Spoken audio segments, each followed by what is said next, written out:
a sense of welcoming. We practice a sense of welcoming we are in touch with.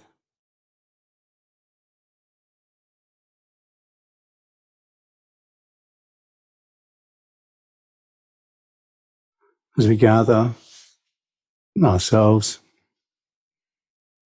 in this time, in this place.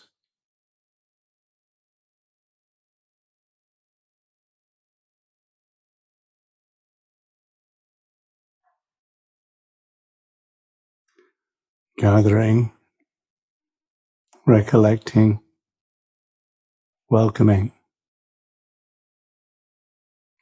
these suggestions, and being in touch with these suggestions.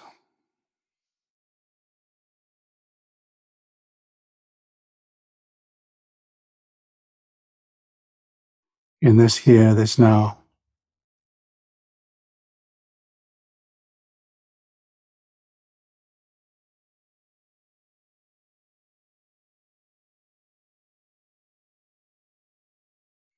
So this time, this place, this experience,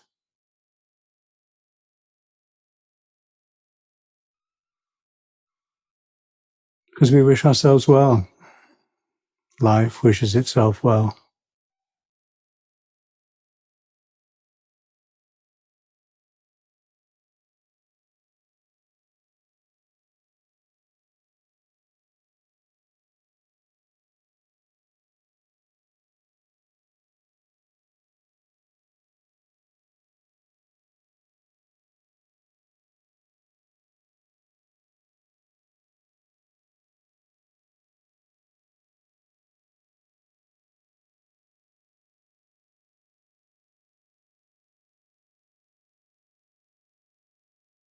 In this time and space.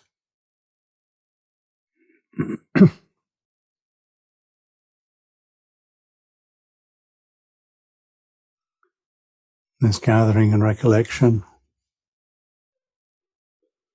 reconnection,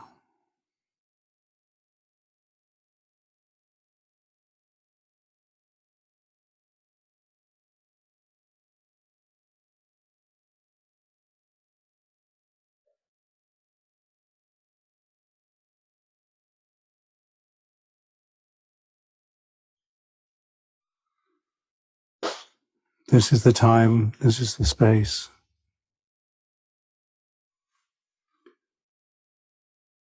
This is the place, here, now.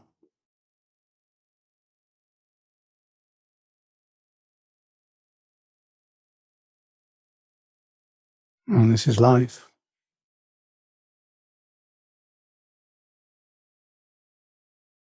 And you can give attention,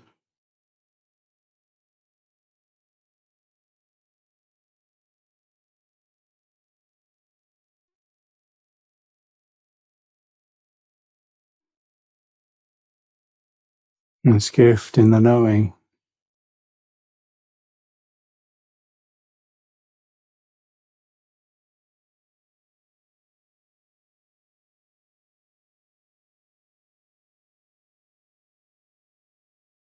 This gift of knowing.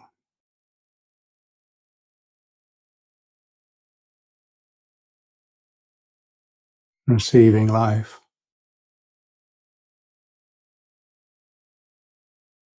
And life's well-wishing.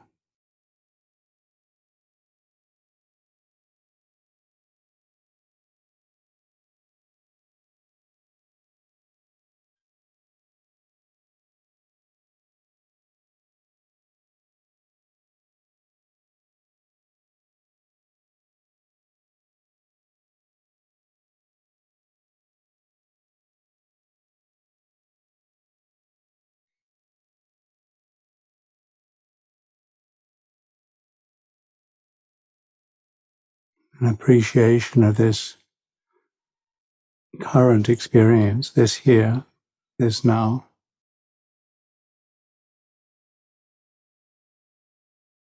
This gathering and collecting, connecting.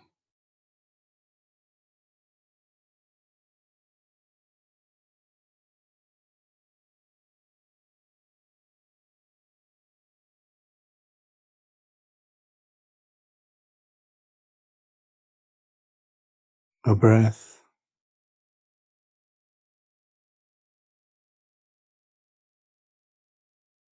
received and released.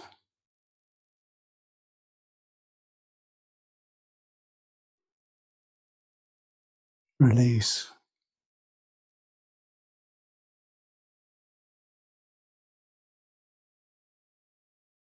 Of memories, longings, or regrets.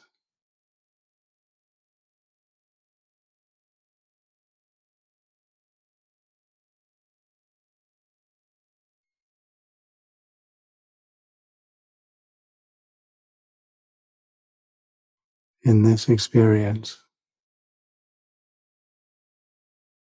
the gift of life.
This permission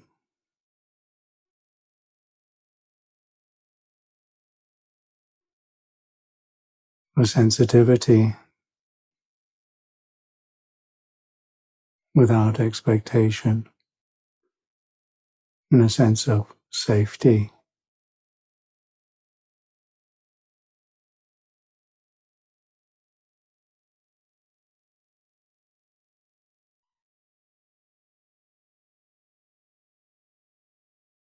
this tolerance, this in stillness,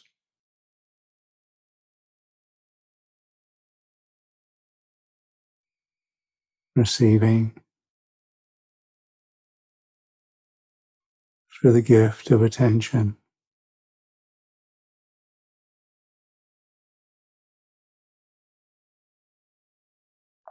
gathered and recollected,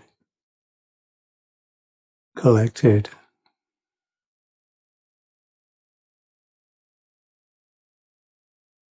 here and now.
There's not a gaining or a getting, the being and appreciating.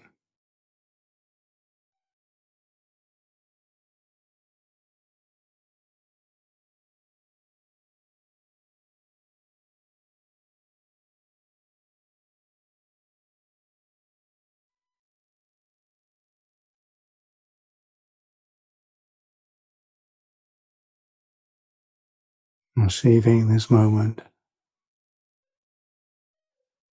receiving life, giving life to life, the gift of attention.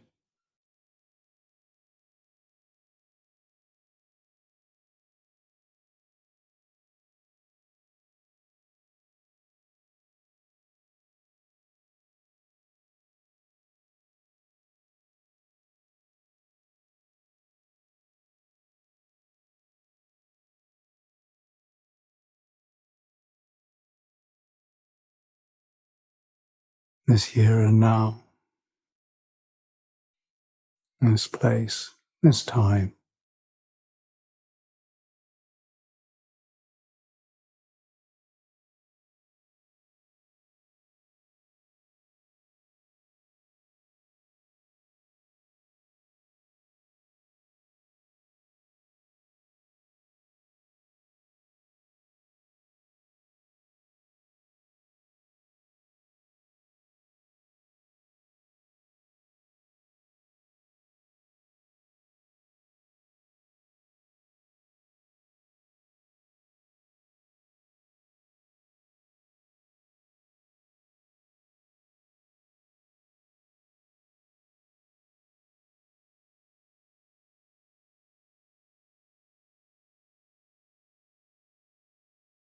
Connecting with this place,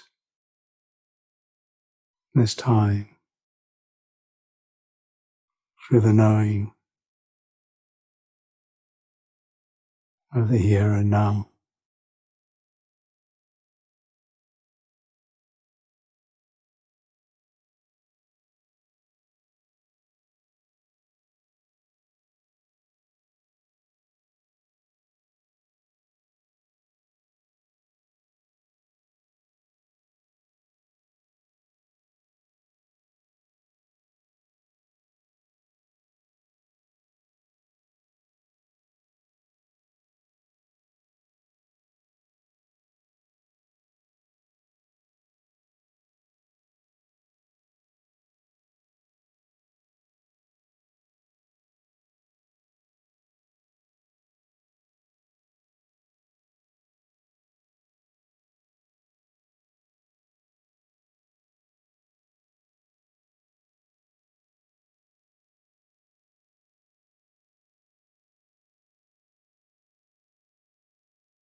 My breath,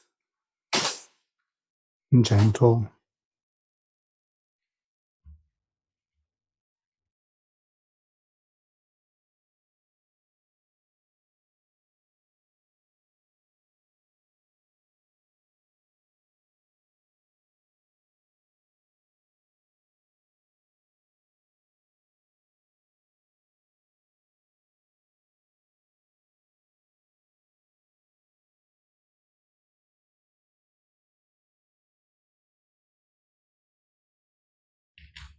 my breath received and released.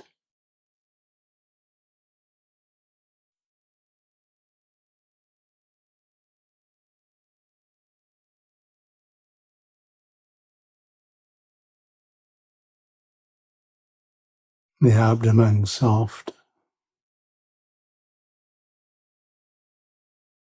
the posture released and alert.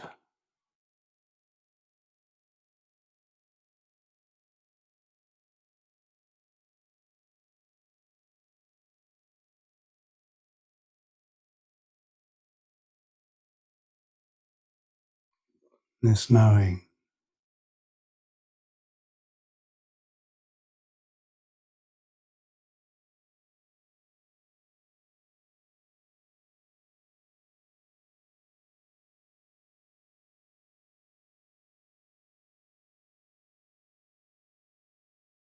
regrets and fond memories released, hopes and fears and longings allowed and not grasped.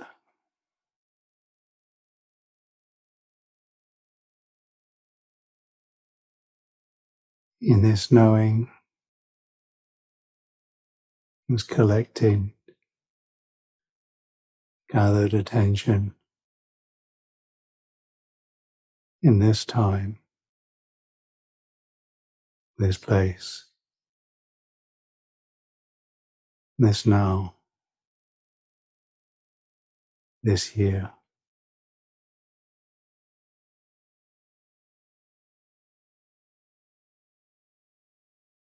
This stillness, this space.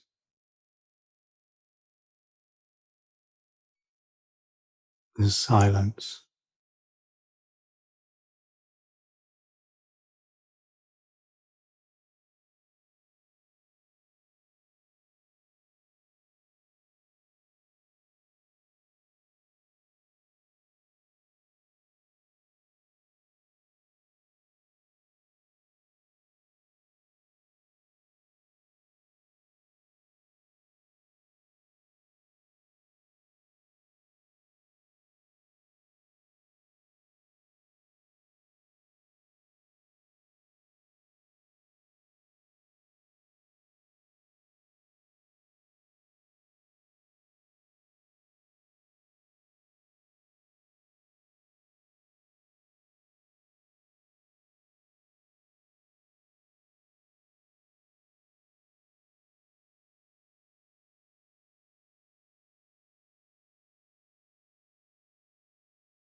Welcome. These Zoom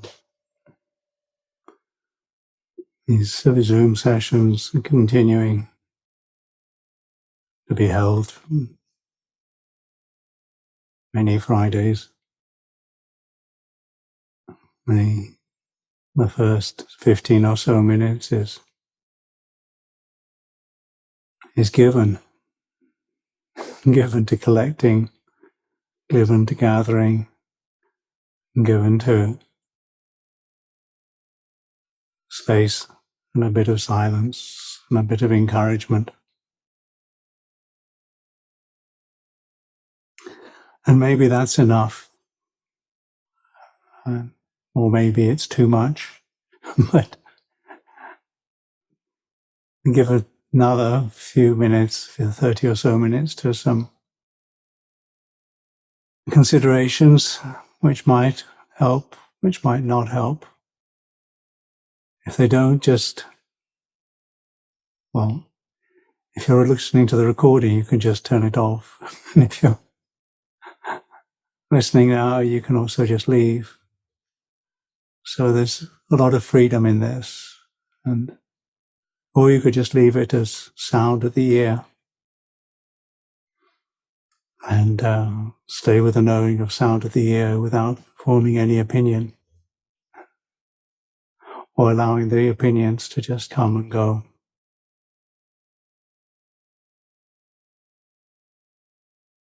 But this sense of appreciation that is possible in human beings.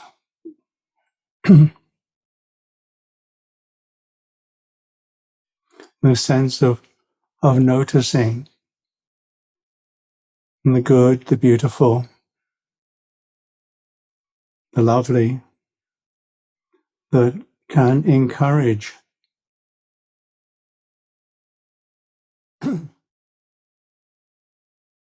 and can support aspiration and give energy that is wholesome. Of course, noticing of something that's good or beautiful or something can, if it's not careful, can provoke resentment and jealousy and sense of envy. And this is all coming through just noticing. This is the quality that allows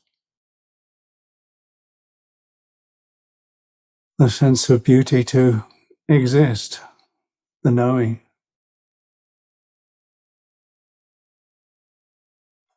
No, and there's a place for it. It's part of the natural experience of a heart free from delusion,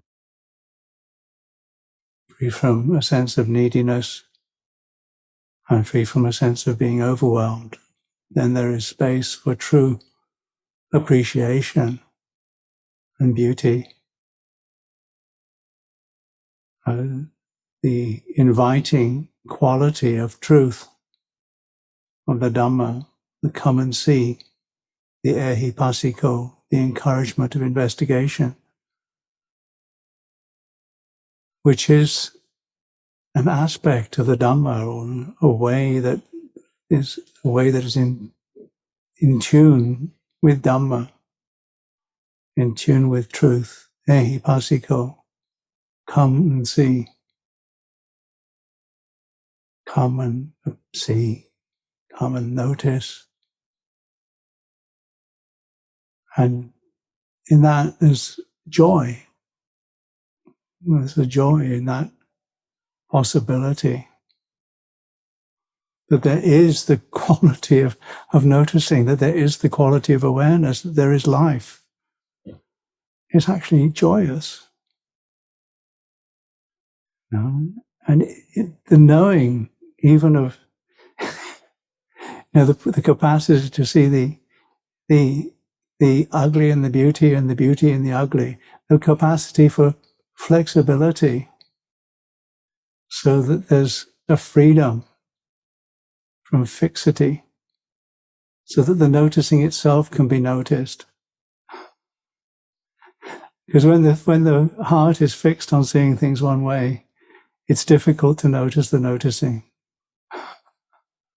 because it just sucks and goes in a particular direction, or gets stuck in a particular rut or a particular habit. And habits and ruts and karmic tendencies and conditioning, social conditioning, habitual conditioning, is one of the things that really need to be understood, or really need to be abandoned.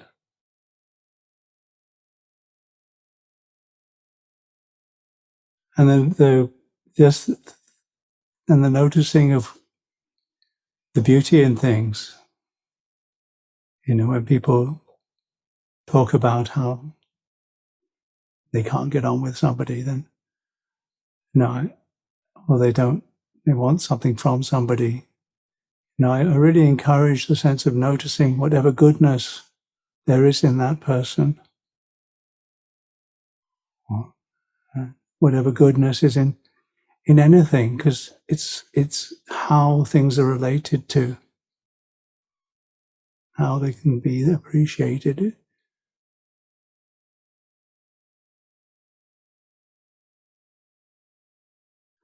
And there's not even, it's not a blind ignorance or ignoring the harmful or ignoring the stressful or ignoring the unskillful. But recognizing even in that noticing of that which is wrong, that is itself something that in noticing that, there's a chance to say, oh, aha, that's what's happening. That's how it is. And then willing to learn from that, willing to understand that, willing to understand dukkha, because that's the relationship to dukkha that will actually liberate. Understanding dukkha, understanding the stress, understanding the things that are wrong. Because then the relationship with the causes can be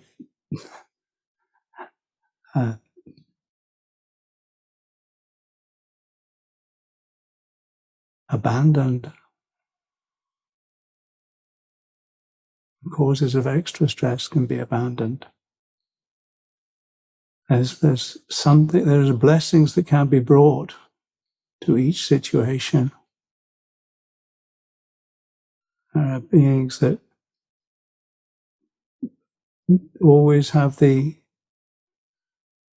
impulse and the willingness to transform situations, the present moment, into something that brings a blessing. And there's a beauty in that. This is what's encouraged or inviting. This is what the Dhamma is encouraging and inviting. And it's something that's here and now and outside of time. And in that inviting, there's a sense of, okay, a sense of willingness to be with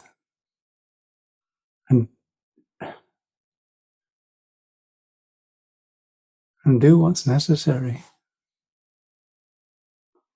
A willingness to act on the act in truth, act from a sense of wisdom. Because action in a sense of wisdom is compassion.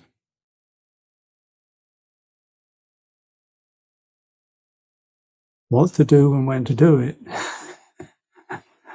Coming with too many formulas is sometimes a muddle, but having some sort of aspiration and some sort of direction can be helpful. And trusting a sense of experience and trusting a willingness to learn from the situation can be helpful.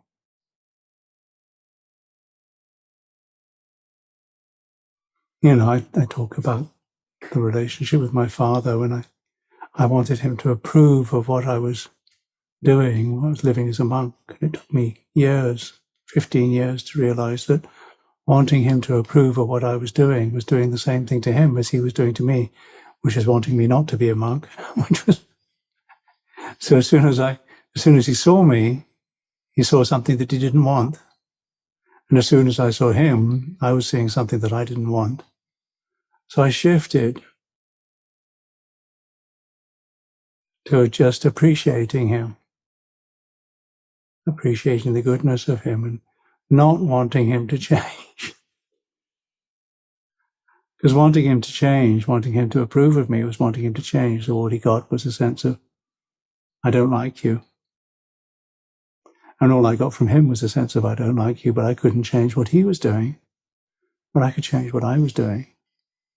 And that gave space to him to be as he was. And the basic goodness of him was fine. How to do that in everyday society and how to do that with people around you, I don't know.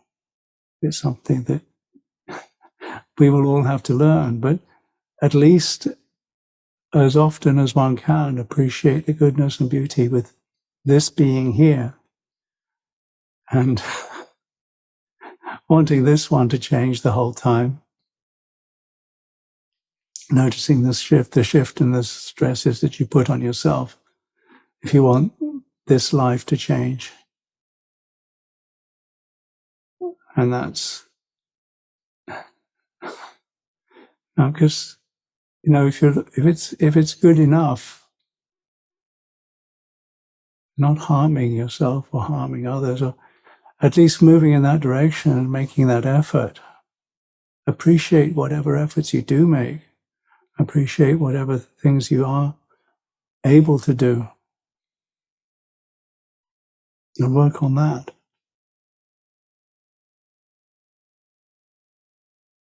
This is appreciate that you have the capacity to do it now. No, if you're listening to something like this, or you're watching something like this, or you're in touch with something like this, then the capacity is there. There's enough. Enough in terms of just a raft that's cobbled together from a few logs and a few bits and pieces from this side of this shore. Get on and paddle with your hands and feet to get to the other side. And work with what you've got. And I think that each moment we have to work with what we've got. We've got this strange muddle of social and family and time and cultural conditioning. And so how to use this, what we've got, as a raft to get us to the other shore. And I think that, through history, the Buddha's teaching in each time and place, each here and now, has adapted and shifted and been translated more or less successfully to what we've got, this time on a Friday, or this time on a YouTube, or this time on a website, or this time on a recording on a phone, or whatever. It's always gone through this translation to this particular cultural conditioning, this particular language, this particular history of the places and the times that it's got to. When it got to Gandhara in whatever it was then, Gandhara with the Greeks, and started the whole idea of rupas for the Buddha and figures for the Buddha in the figure of Apollo. And now where has it got to? Buddha figures all over the place, different sizes, different shapes, that were not around at the time of the Buddha. That was a few hundred years later. It's cultural conditioning, and then how can that support liberation here and now? How can that be translated into this liberation here and now? And how can this one here translate it into liberation here and now? Because what does that really mean? How it's explained in different ways in different cultures, and then sometimes the explanations work, sometimes the explanations work less well, and they get misinterpreted. But is there enough? Is there enough to make a raft, to paddle, using your hands and feet to get to the other shore? And how much are other religions able to do it? This is something that we get asked a lot. There was a guy the other day who said, I was, he came to see me after a long time. He said, the first thing he said to me, I've gone back to being a Catholic. And I said, great. So, I felt no longer my responsibility, but also, he said when people ask him, he was a Catholic before, and then he was a Buddhist, and now he's a Catholic again. And people ask him, well, why? And he said, well, I don't feel there's any difference. And so there he is, and he's teaching it to kids now. And that, I'm absolutely fine with that. If he finds that there's enough for him to work with, and that gives him something in society to do with, that's no problem on my part. And, through history, I'm sure that different times and different places, things have been worked up in different ways. And different emphases have been done to different things, and what's possible and what's not possible, and how much can be translated, how much connection there was between one thing and the next, and then how much is it so much of a distortion that it's no longer something that's beautiful, that leads to a sense of peace. Or how much is still there. It's a strange one. It's a strange one. Because there's parts of different types of things that call themselves Buddhist, which one wonders, how much of it is actually going to actually lead to a sense of ease and is really beautiful and really attractive, or how much is just crazy. And, it's true of, all of us in one way or another. So it's not to try to shift or try to make things different, but that recognition, that connection to knowing the here and now. It's like this now. An appreciation of what is possible and what is here and now, what knowing is here and now, and the support that is here and now.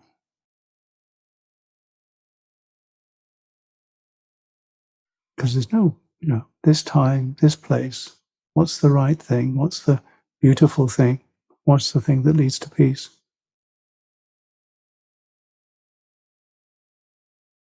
Given the limitations of this particular cultural conditioning, this particular, because cultural conditioning, we can talk about big cultures in different parts of the globe or something like that, but the real cultural conditioning that we live with is the cultural conditioning that's here.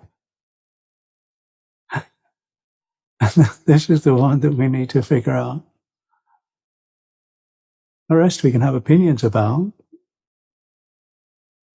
We can make more or less of those opinions.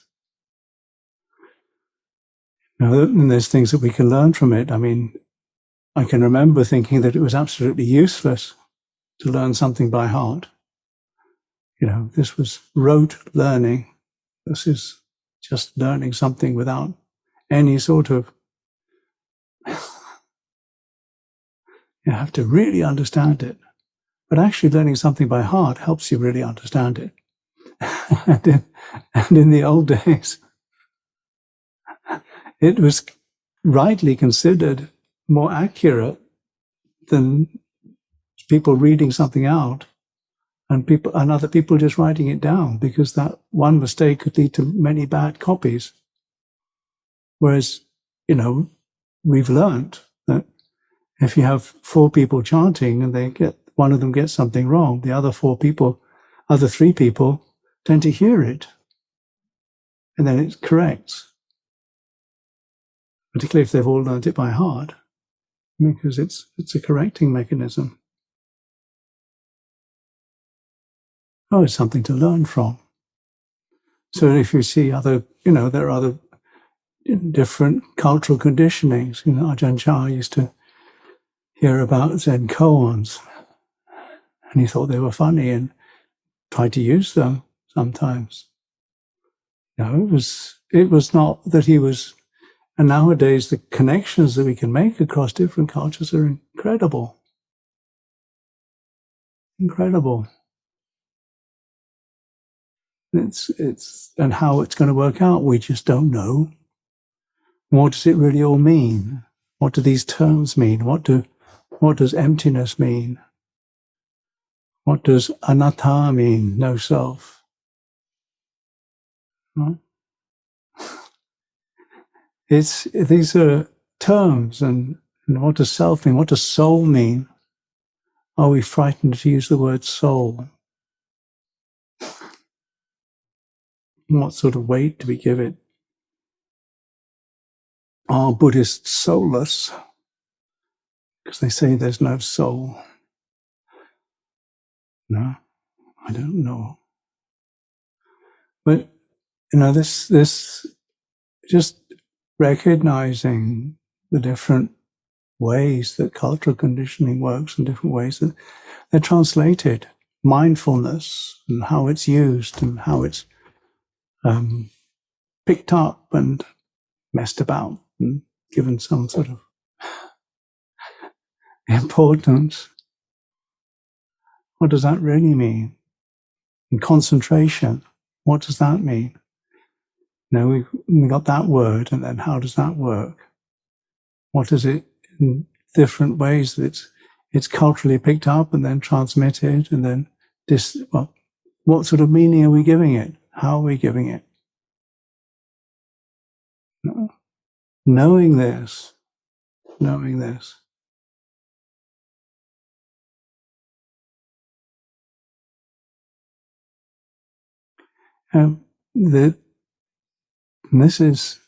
This is where there can be a beauty and an ease in the knowing,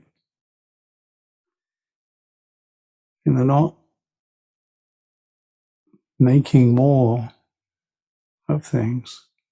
I'm right, everybody else is wrong. Now that, of course, the truth is to be realized each person by themselves, but it doesn't mean I'm right and everybody else is wrong. It's just that when the truth is realized, there's a sense of, oh, and it's something that only we can know. A sense of ease that comes, a sense of appreciation, and the beauty in that appreciation, that appreciates however it is right now, that knows dukkha, that knows the unsatisfactory, knows the ugly.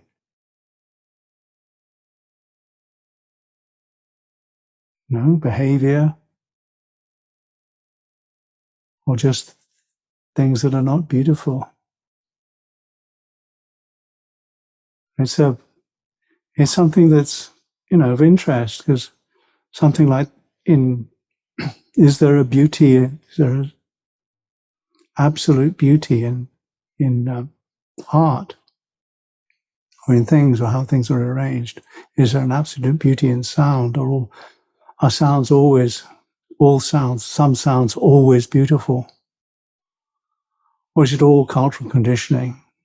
Are some tastes always beautiful? Some dishes? I mean, there's a muddle and things in that. Of course, that's going to be some way, in some senses, culturally conditioned. To a certain extent, I don't know, but beautiful human behavior, that's something that, if we are in this human form, if we do have this human form, maybe there's beautiful ant behavior, I don't know, or beautiful, but in this human form, there's beautiful behavior of some sort, which is something to do with wisdom, something to do with some sort of sense of encouragement and ease, something to do with a sense of of safety. That the sense, something to do with a sense of knowing. Knowing is one of the translations of Ajahn Buddhadasa's sayings. Joy at last, to know that there is no happiness in the world. That sense of ease that comes, that you're not going to try and find happiness where you can't find happiness. In praise and blame, gain and loss, pleasure and pain, fame and disrepute. You're not going to find happiness in any of the worldly whims. It's not to say that they're not. There isn't some, we like praise, we like gain, we like happiness. It's not to say that they on the one side, there's one on the one side, there's another, but there's a deeper happiness and a deeper beauty. And it's not ignoring the transient or the culturally conditioned, but it's realizing there's something beyond that. And in a sense of acceptance with the cultural conditioning that there is now. It's like this. This is what we can do. We can gather together on through Zoom and through the internet and through whatever media we eventually use this on. So appreciating that beauty, I offer for your consideration here and now. And if there are any questions, we'll see whether we can find any sort of responses that might support. Thank you.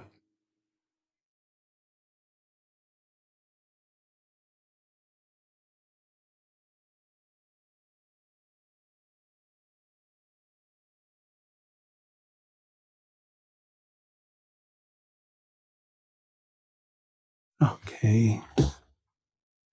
Thank you for your questions, whoever you are. I haven't. Okay, there they are.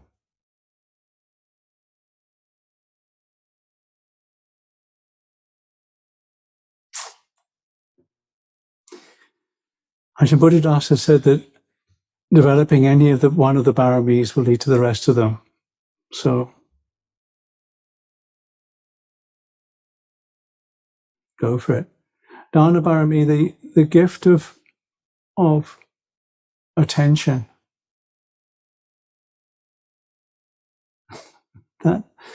So when you're noticing something, give attention. And the Dana parami, I think when it's a non-expectation of results,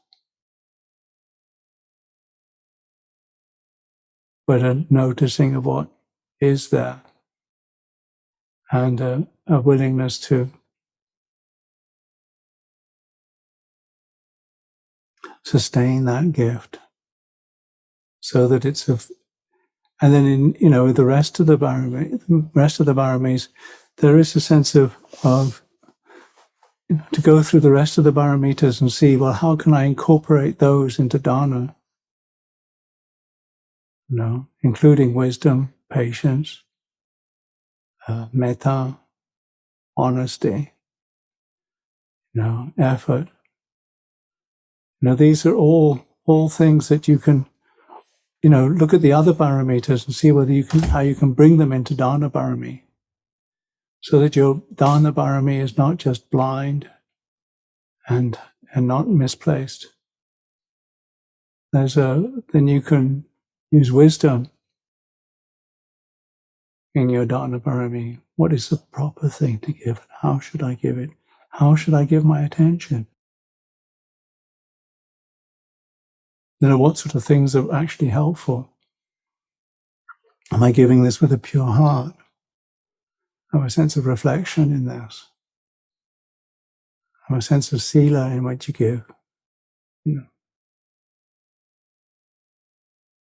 And I'm sure you can work it out. And resolution and the rest of it. And patience.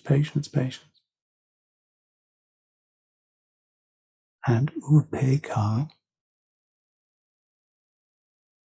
sense of evenness. So even the joy you experience doesn't overwhelm you.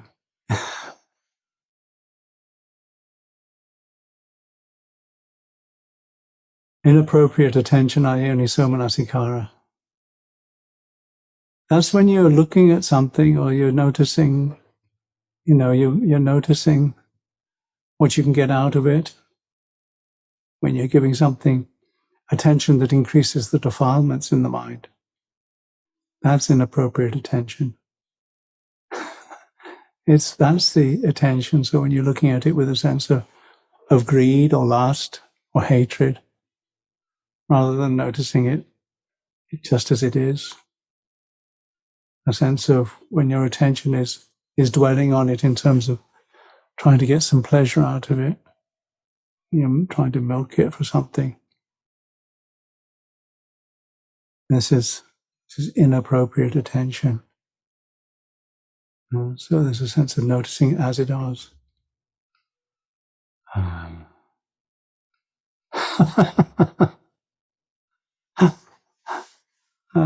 Well, this is 108, past, present, and future through the six sense bases, internal and external. Okay, so you've got two types of Vedana, pleasant and unpleasant. It's not the same as the 108 Vedanas. There's two types of Vedana, Sukha and Dukkha, and neither Sukha nor Dukkha. And then you've got six sense bases, that's 3 times 6, which is 18. And you've got internal, external. So that's 36. And then you've got past, present, and future, and you've got 108. So you can cling to a sense of Vedana. What am I going to have? What sort of sights am I going to have in the future? What sort of tastes? What sort of smells? What sort of, etc. And then the sense of self, because it all comes from a sense of what's for me. Then it's mine, and then there's a sense of self. It's just a permutation on the six sense doors. Yeah, 6 sense doors and the 3 types of Vedana. Not so complicated. When things are taken so seriously, it's just a lot. Any type of sense of self is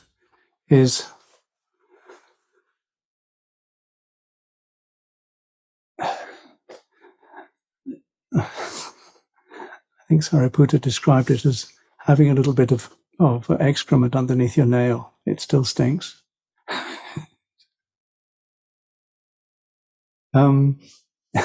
So it's the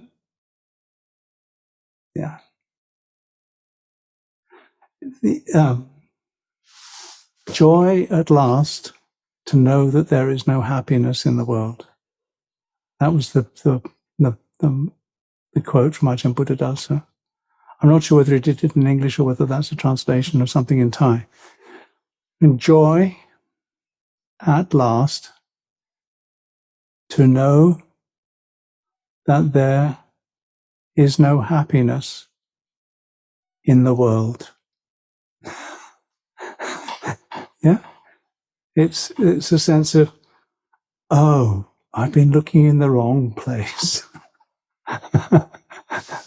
Finally, it's like, when you think you've lost something, yeah? You always know exactly where it's going to be. It's going to be in the last place you look.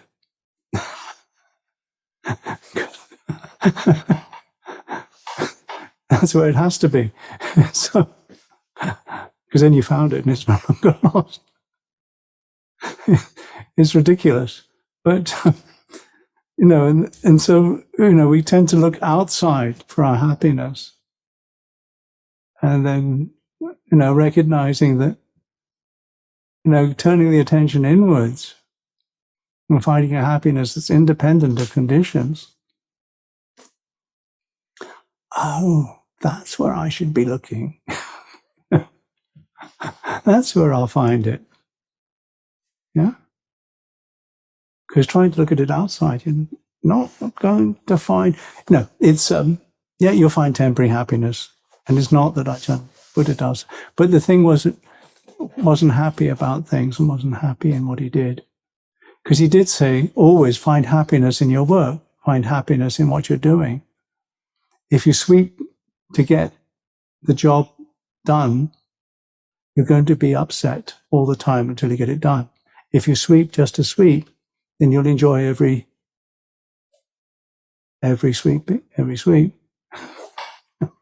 So, no, you find the joy in this moment. Do I delight in solitude or not? It's not about being alone. It's delighting in the solitude of this moment. Because there is only this moment. Do I delight in solitude or not? It's a question to ask yourself. Can I find delight in the beauty in this moment? Do I delight in solitude or not? This is one of the 10 reflections. It's one of the last ones before. Has my practice borne fruit with freedom or insight? So at the end of my life, I need not feel ashamed when questioned by my spiritual companions. If you can find delight in solitude, then you won't need to feel ashamed when questioned by your spiritual companions at the end of your life. Because every moment will be something that is delighting in solitude.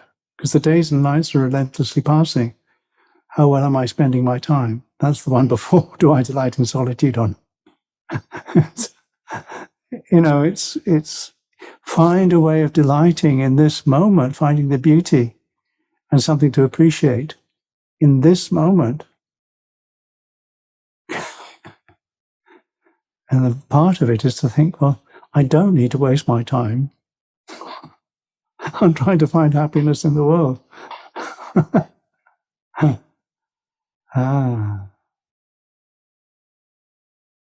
Yes.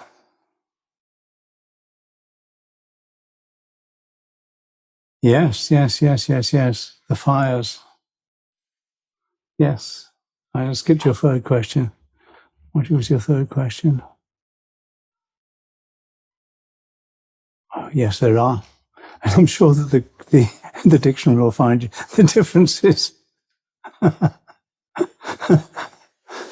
I'm sure there are.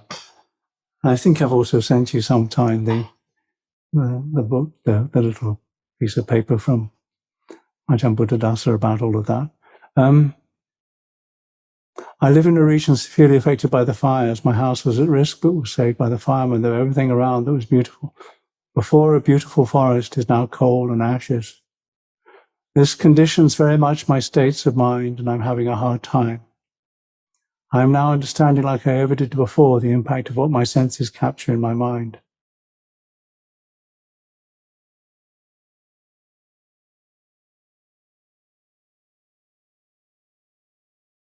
Just, it's a really, really difficult position to be in. I really sympathize. But, the sense in your heart of what can I learn from this is what I hear from this question. So, there's something in there that is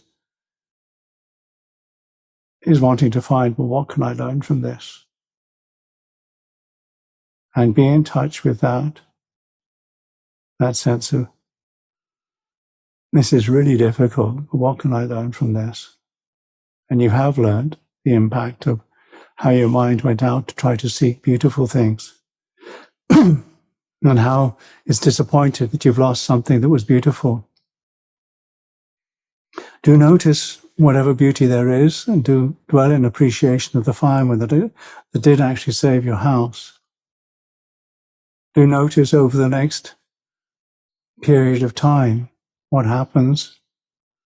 Do see what you can do to, do what you can to plant things or do things that can ameliorate possible future fires and the danger of future fires.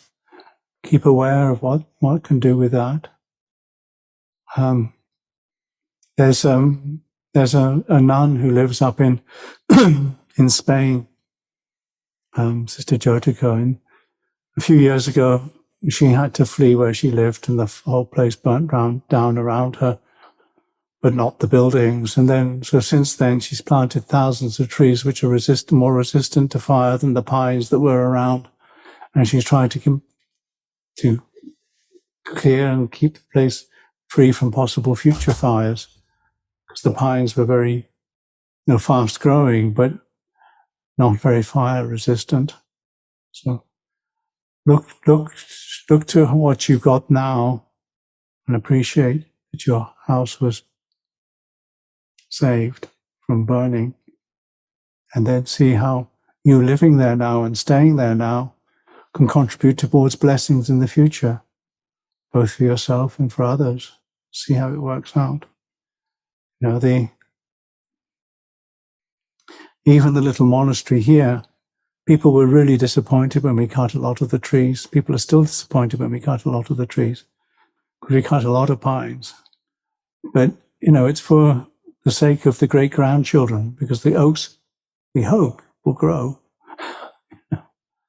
And that will be, it won't be my lifetime, but it might be, future generations. Yeah. When you just dwell on the not seeing the possibilities, is our yoniso manasikara. When you don't see that there could be another way of looking at this, when you don't see that when you get attached to something, or you really want something to be like this, or you really dwell on the beauty of this, you don't see the ugly, because you don't have the flexibility. And you don't notice all of it, and you don't notice what's noticing, and what you keep dumping out there to get some sort of satisfaction back. Appreciation is not dumping out something out there, you see. Appreciation is just this, but then it's also seeing the danger and then realizing how to escape.